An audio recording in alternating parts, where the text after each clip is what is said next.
Hey, history buffs and thrill seekers, firewalking. Ever wondered what it takes to walk over a bed of hot coals without singing your socks off? Let's turn up the heat and dive into the ancient art of firewalking, a practice that's not just for the fearless, but also for the faithful.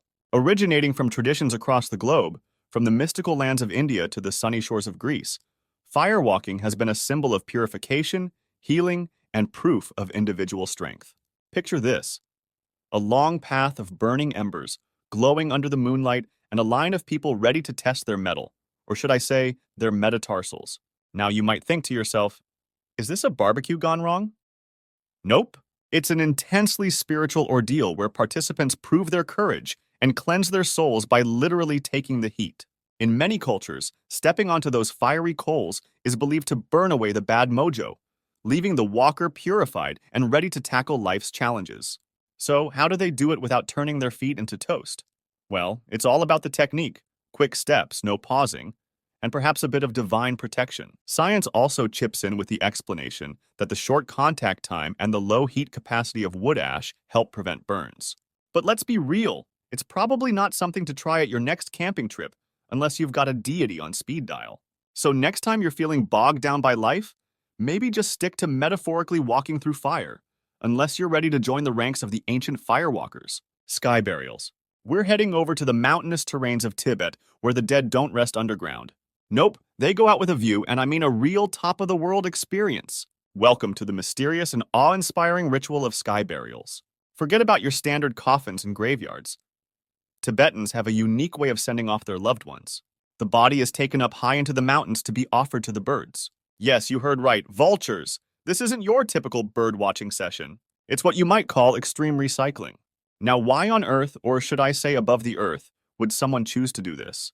It's all about the circle of life. In Tibetan Buddhism, the body after death is just an empty vessel. So, giving it back to nature, particularly these hungry birds, is seen as an act of generosity and a way to continue the cycle of life. Think of it as an all-you-can-eat buffet, but with a spiritual twist. And here's the kicker. There are actual people, known as sky burial masters, whose job is to prepare and place the bodies for the birds. It's not exactly a career path you'll find at a college fair, but it's definitely essential in these parts. They make sure that everything goes smoothly, ensuring that the bodies are respectfully handled and that the birds do their part in the most dignified way possible. So next time you think you're having a tough day, just remember, at least you're not a sky burial master with a workplace literally for the birds. Gladiator Games. Welcome to the Gladiator Games, the ultimate mix of sport, spectacle, and Spartan brutality that defined entertainment over 2,000 years ago. Imagine this.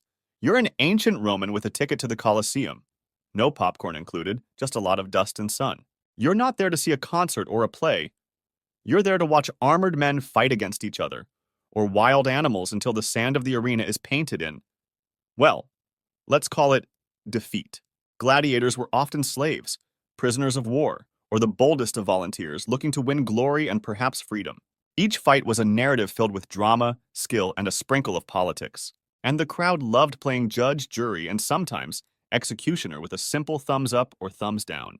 Talk about interactive TV! Now, don't think it was all doom and gloom. Our gladiator heroes were the rock stars of their day, complete with fan clubs, ancient merch, probably, and the odd scandalous love affair. Winning meant riches, fame, and a place in history. Losing, on the other hand, well, let's just say it involved a lot less future planning. Human sacrifice in the Aztec Empire. All right, time to dial up the intrigue and maybe a bit of the macabre as we venture into the heart of ancient Mexico, where the Aztec Empire reigned supreme with power, pyramids, and, wait for it, plenty of heart. Literally. Welcome to the world of Aztec human sacrifices, where being at the heart of the action had a whole new meaning. In the bustling city centers of the Aztecs, towering pyramids weren't just architectural wonders. They were also stages for one of the most intense rituals you could imagine. Here's the scene. A high priest, an obsidian knife, and a very nervous individual, usually a prisoner of war, who's about to make the ultimate contribution to Aztec religious life. Now, before you go thinking this was all doom and gloom, remember, for the Aztecs, this was a deeply spiritual and necessary act. They believed that these sacrifices powered the sun itself, keeping the cosmos in balance and ensuring the survival of their world. Kind of makes your morning yoga session seem a bit less vital, huh? But here's where it gets really interesting. These rituals were massive public events with music, dancing, and a community vibe that said, "We're all in this together, and yes, that might mean your heart." It was a blend of fear, fascination, and faith, all rolled into one. So, next time you hear someone say they'd give their heart to something, let's hope they just mean dedication to their craft and not an Aztec-style commitment. The Eleusinian Mysteries. Forget your exclusive country clubs and password-protected speakeasies. These mysteries were the ancient world's ultimate VIP event. Located just a stone's throw from Athens, in the little town of Eleusis, these rituals were so top secret that participants could face severe penalties for spilling the beans. And we're not talking about a slap on the wrist, more like a one-way ticket to the underworld. The mysteries centered around Demeter, the goddess of agriculture, and her daughter Persephone, who had a bit of a rough time involving a kidnapping by the god of the underworld. Talk about family drama! Participants, known as initiates, went through ceremonies that promised not only to secure them a more favorable spot in the afterlife, but also offered them a glimpse of life's ultimate truths. And let's be honest, who wouldn't want a sneak peek at the cosmic cheat sheet? Now you might wonder, what happened during these mysteries? Well, if I told you, I'd have to... Actually, I can't tell you because no one really knows. The initiates took their secrecy seriously. So much of what went on remains a mystery to this day. We do know there were two stages of initiation. The lesser mysteries, which prepared initiates, and the greater mysteries, which were the main event, featuring rituals and possibly some psychedelic experiences that made your typical rave look like a tea party. Viking funeral rites. Ever wondered how to send off your loved ones in style? Well, the Vikings had it down to an art, literally setting the bar high, or should I say, setting the boat on fire. In the chilly lands of Scandinavia, when a Viking warrior or a notable person kicked the bucket, or the shield in this case, they didn't just get a plot of land. They got a whole ship. That's right. These Norse navigators believed in traveling to the afterlife in the same way they conquered the seas, by boat. And not just any boat. A ship set ablaze, sent off into the sunset with the deceased and all their earthly possessions. Talk about going out with a bang and a bit of a blaze. Now imagine this. A shoreline gathering, a longship filled with weapons, treasures, and sometimes even sacrificed animals, or unlucky servants. It's like the ultimate farewell party, except you're not just moving to another city. You're sailing to Valhalla to chill with the gods. The Vikings believed that this fiery send-off would guide the deceased to the afterlife, ensuring they arrived in style and were well-equipped for whatever came next. Hopefully, a lot of feasting and less pillaging. So next time you're planning a trip, just think about how the Vikings did it. No fussing over seat assignments or baggage allowances. Just a ship, your sword, and maybe a shield or two to fend off sea monsters on your way to the Great Hall in the sky. Mayan ball games. Ready to mix a little sports with your history lesson? Well, buckle up, because we're diving into the ancient Mayan ball game. A sport so intense that the stakes were literally life and death. Forget penalty shots or overtime. In this game, losing could really cost you your head. In the heart of the Mayan civilization, large stone courts became the stadiums for the most epic game of their era. The rules? Players could use their hips, thighs, and upper arms to bounce a heavy rubber ball through stone hoops mounted high on the court walls. Sounds challenging? You bet.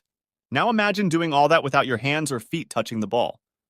It's like soccer meets basketball, but with a twist of hardcore. But here's where things get spicy. This wasn't just a game, it was a ritual. The Mayans believed this sport was a battle between the gods, played out by humans. Winning meant glory and divine favor, but losing? Well, let's just say the stakes were head and shoulders above any modern sports match. And when I say head and shoulders, I mean it quite literally. Some theories suggest that the captain of the losing team, or in some interpretations, the winning team to honor them, would be sacrificed to the gods. Talk about pressure to perform! So next time your team loses and you feel like it's the end of the world, remember, at least you're not playing for keeps like the Mayans. You'll get another shot, and hopefully it won't involve dodging stone hoops or appeasing ancient deities. The Oracle of Delphi.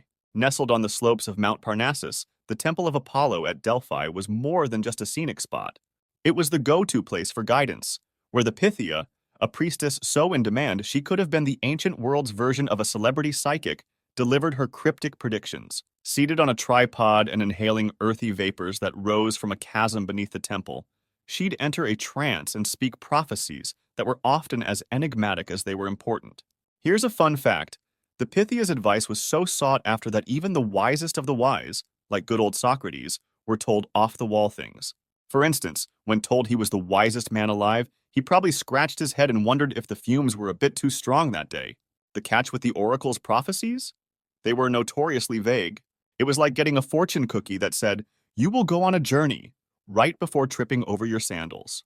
Thanks a lot, Oracle. Pharaoh's preparation for the afterlife. Welcome to the grand finale of our historical escapades, where we unpack the ancient Egyptian pharaohs' extreme version of a travel prep list.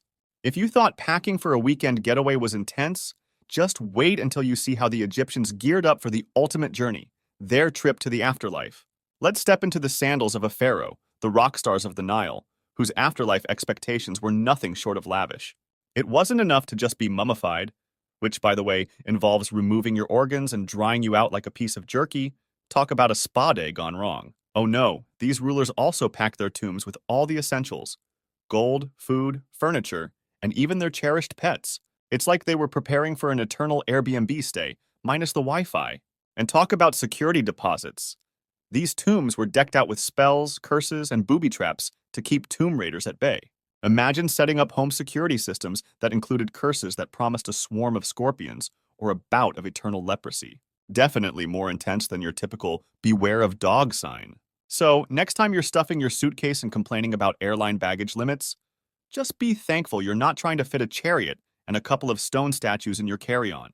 The pharaohs had it tough, making sure they were all set for an eternity of luxury, or at least until an archaeologist showed up. That wraps up our whirlwind tour through some of the most jaw-dropping rituals and preparations from history. From sky burials to fiery boat send-offs, ancient civilizations sure knew how to make an impression. Thanks for joining me on this bizarre journey through time. Don't forget to like, subscribe, and keep exploring the mysteries of our fascinating past.